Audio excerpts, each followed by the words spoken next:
बिस्मिल्लाहिर्रहमानिर्रहीम। अस्सलाम वालेकुम दोस्तों, कैसे हो आप सब। मैं हूं ज़फ़र अयूब और आज मैं आपके लिए लाया हूं मलाई गोश्त की रेसिपी। तो इसके लिए सबसे पहले हमने 250 ग्राम यानी एक पाव घी ली है और इसको अच्छी तरह से गर्म करेंगे।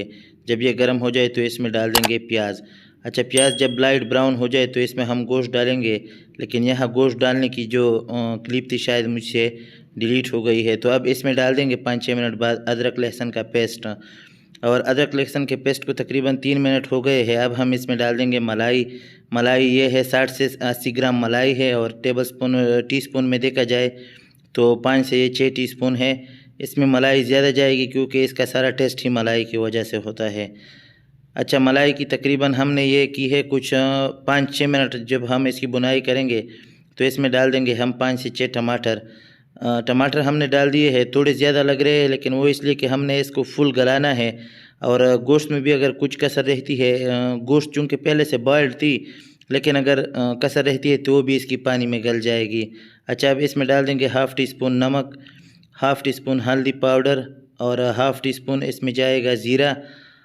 अच्छा, इसके बाद हाफ़ टी स्पून इसमें जाएगी ये कुटी हुई लाल मिर्च और एक फुल टीस्पून इसमें जाएगी ये धनिया, साबुत धनिया। और ये हाफ़ टी स्पून इसमें जाएगा ये गरम मसाला और हाफ़ टी स्पून ही इसमें जाएगी लाल मिर्च पाउडर। और अब इसकी अच्छी तरह से बुनाई करेंगे। अच्छा है दोस्तों, इस बीच अगर आपने चैनल को सब्सक्राइब नहीं किया है तो चैनल को ज़रूर सब्सक्राइब करें, क्योंकि मैं इस तरह की वीडियोज़ आपके लिए लाता रहूँगा। अपने फ्रेंड्स और फैमिली के साथ ज़रूर शेयर करें।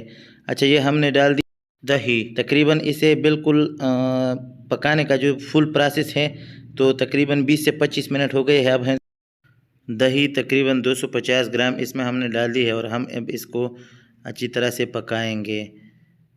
तो ये देखो, ये ऑलमोस्ट तैयार है। अब इसमें हम डाल देंगे 5 से 6 ये जो हरी मिर्च है, इसको अच्छी तरह से बारीक हमने काट लिया है।